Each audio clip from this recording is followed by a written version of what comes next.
Welcome to Boom-Bap Sundays, Season 1. This is episode 11. Today, my guest is Linda Sakele. Otherwise, on the streets, he's known as Dokotela. We call him, or I call him, Dokotela Manga. Yeah, I'm sorry, because, this nigga is full of those surprises, he's full of those surprises. How are you, my brother? I'm chilling, my dog. I'm chilling. How are you, fam?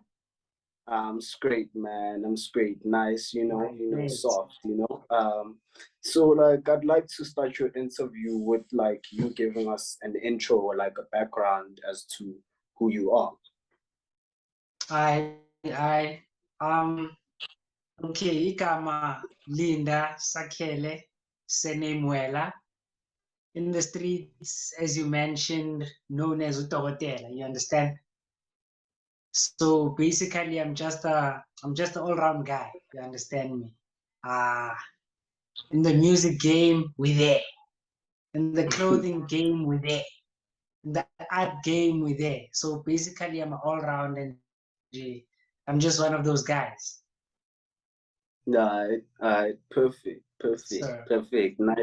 Nice and short. But we're gonna get into detail, just now into the whole career, So like let's start with street culture, street culture and sneaker culture, So like Yes, what got you into sneaker culture and street culture? Like what inspired you to partake in this subculture?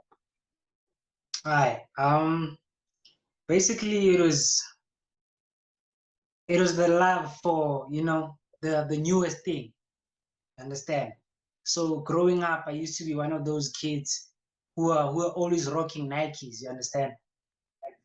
So during that era it wasn't more of a movement, it was just you as a kid rocking Nikes and the Reeboks, the Filas and the what-whats. And then as I grew up on my high school level, I got to meet this group or duo named Boyzn Bucks. Hence, I'm rocking the shandies. You understand? So, coming to the street culture and streetwear and everything, they are the main influence in my life, my boy. So, yeah, Boyzn Bucks was the main influence in almost everything. Yeah. Okay. Which brings me to like my next question. You are of the Boyzn Bucks era of creators, and I'd like you to take us a little bit through how like that era of the culture was compared to like what the culture is right now. I wouldn't say I was part of, because Boyzn Bucks was like a 9-member crew, So I would say I was one of the Ndwanas who are actually being groomed, It's like Boyzn Bucks and friends of Boyzn Bucks. You understand? Yeah. The likes of Didi, the likes of Dodo, the likes of just to name just a few cats, So back in the day, it was more of show yourself into the streets, you understand? In order for you to be recognized by these G's, you always need to be in the streets. Like you need to show up every now and then, you understand? So for me personally, it was more of because I used to school in Rosebank College, Braamfontein. So Braamfontein was most like the meetup point for the cheetahs. So every now and then when you bunk a class, maybe or two, you just shy around there by Judah Street, you find the homies chilling, one of those. And then, yeah, man, the culture was fire back then compared to now. Now it's all about, okay, in my own personal perspective, it's all about That's cloud. what I want. Yeah, it's all about cloud now. There's no real thing in the streets. So yeah, that's it, my dog. I love that bit of insight there that you gave us. You know, I also feel the same way with like the culture, especially in places like Braamfontein, which is like a cultural hub. You know, you don't get the links that you used to get around that Boyzn Bucks era. You know, the love of the culture, the love of the homies that was there. You know, right now you boom basically on cloud, you know, like people are chasing cloud and all of those things, you know, which is not meaningful for us citizens, you know, because at the end of the day, we're trying to brand South Africa with like the riches of arts, you know, but now we can't get to that, you know, because of the cloud, you know, the gatekeeping in the game, you know, gatekeeping is one of the biggest things that's happening actually right now, you know. So like, let's talk about Boyzn Bucks, you know, since you mentioned Boyzn Bucks over there, you know. So like, you had or you still have relationships with some of the members, you know, including the late Ricky, you know. So I'd like to shine a light mostly on him. Like, what did you learn from Ricky? You know, how did he help you within your journey? Oh man, shout out to the late Ricky though, you know. Damn, bro, like Ricky was one of those. Okay, let me actually take you back to the first time I met Ricky, you know. I think it was sometime in 2015. I was still in high school, you know. I met Ricky at Zone 6 venue at the Style Gang store. Yeah, so I think he was hosting, Boyzn Bucks was actually hosting an event on that very same day, you know. So I met this cheetah. I'm like, okay, this is the real boss zone, you know. So is, you know, just to share some light. It was more of a, I was still a fan there. They didn't even know about me. They didn't know me like that. So it was just that small exchange of words, which I see you do your thing, you know. And then 2016, he hosted Platinum Tenor Zone 6 venue. And then one thing I know about Rick is that he never forgot a face. You know, if he met you once, the second time he meets you, definitely is gonna remember you. You know. Yeah. So 2016, I met him again. It's like, hi, your face looks familiar. I was like, yeah. Last year, Boyzn Bucks, watch my hoes. It's like, oh yeah. Do your thing, my homie. Do your thing. I bet. 2017.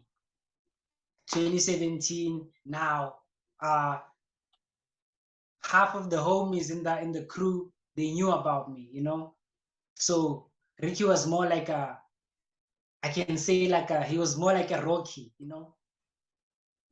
In order for you to get through the other members, like Ricky's like the main house, you know. Basically, In order for yeah. you to get to that destination, you need to bypass by these other smaller spots, you know. So yeah, fast forward 2018. Now I know Ricky personally, you know. He's been giving me some game, sharing some light, you know, always keeping the youngins pushing with Boyzn. If you need this thing, and if you sure about it, whatever the other people say around you, if it's negative, don't put it in your head. You understand? If you know which is gonna work for you, just chase that. If it doesn't work out, it doesn't work out. If it works out, it works out. Straight up. Yes. That's dope, man. That's dope. And I have a feeling that everyone who had a relationship, well, the kids that had a relationship with Ricky can attest to what you are saying, you know, that he always was there for the kids and was supportive of the kids. You know, he wasn't one of those niggas that just said it, but he was a nigga that was actively part of the kids and empowering them. You know, I personally wish like I could have met him, you know, but you know, that's a story for another day. We'll meet in heaven sometime, you know. Showcase. But yeah, man. Yeah. So like let's talk DJing, you know, you recently ventured into being a DJ, you know. Yes, sir. So like you recently also told me about a duo that you are part of. So like run us through the whole DJ career and the duo too. Okay.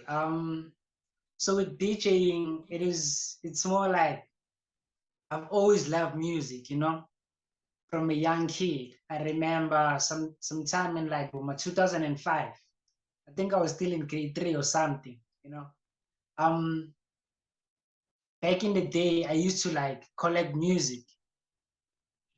So the smaller nyana coins I get during the week, I would save that money to go buy a CD, you know. Remember those CDs back in the day? Yeah. Yeah. So every Friday, there was this other brewer who was a DJ in my class, you know. So that brewer was like a hardcore DJ. So every Friday after Scala, I go buy a CD, go to that brewer's house and get the music, you know. And then during me growing up, I was that kid with the laptop, you understand? So each and every family gathering, I'm there with the laptop, you know. After Yeah. after the meals and everything, now it's time for the music. Now who's gonna play the music is the brewer with the laptop. Understand? It's me. Which is Yeah. me. So after that, like I started noticing, now I actually love this music thing, you know. So let me try and venture into it. And then that's how the whole thing started. We started operating there and there, there and there. And then 2016, I met this brewer via my other brewer, Sbura Malura. Yeah, so I met this guy, Ashmon Kamogelo, which is my partner in this illusion duo, you know. So ever since then, like 2016, I told him, Gucci, I was like a hardcore music fan, you know. I used to listen to like everything. You play me or jazz, I'm there. I'm grooving with the Hugh Masikelas and them, you know. You play the house, we there. You play the what we there. But now my brewer was more into the soft things. Understand?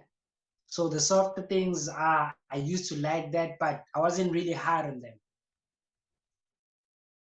And then as years went by, okay, I'm starting to love the sound, which is the alternative sound, the Boom-Bap sound, you know. I'm loving the sound. Okay, which one is this one now? Bro, I think this is the new age sound that's gonna, you know, it's sort of like coming as piano wise, you know. Remember when piano came in, nobody was vibing to that sound until it caught on. Yeah. Now, that's the same vibe I feel about this boom bap and alternative sound, the neon sound, the new age R&B, the trap soul and whatchamahos, you know. So as soon as this sound starts booming, I bet you, my dog, you're gonna see there's gonna be a whole lot of DJs, a whole lot of what, you know. So yeah, Yeah. basically that's it. Yeah. Shout outs for that, man. So Before like we end off your interview, right? I'd like to ask, you know, seeing as you are someone who is well invested in the culture and you know specific things within the culture and you have been groomed by people that are in the forefront of the industry. So like what advice would you give to like the next generation of creatives after us? man, I think the best advice I would give to the new age, it's just do you, bro. You know, just do you. Don't like seek for validation from the gatekeepers. You know, because if you're gonna be that guy who seeks validation from the gatekeepers, so what if it happens that the gatekeepers they don't like your idea? So does that mean your idea is whack? Definitely Nah. not. So whatever's running through your mind, whatever you feel, this is the thing for me, just operate. The game shall find you somewhere, bro. You know? So that's the best advice I can give to any bro or any mommy who's trying to venture into the culture or whatever. Just do you. Forget about the extended what, you know? Forget about the brewer next door who's telling you, this thing is not for you, you know? Forget about the family who's gonna tell you, you need to go work a 9 to 5 just so you can feed this family, you know? If it's in your heart, if you love it, just operate that way. Shout out, Yes, man. Shout out. Thank you for those kind words. I hope they reach some people right here that are actually we hope. Pushing, So like on that note, this week we're actually doing it different, On the playlist side of things, we actually have Illusion Duo. So Illusion Duo is Dokotela and Kamukhelo, as he mentioned. They are the people that compiled this week's playlist. You're gonna get a bit of a description about what the playlist is about, and yeah, the songs and everything on YouTube and or on our Apple Music profile. But for me, James P, I'm signing out. Shout out for being on the show, man. Shout out. It was shout out for very Kinasa, insightful. bro. Shout Keep out, shining, shout man. out. Yes, sir. Thank you, brother. Shout out.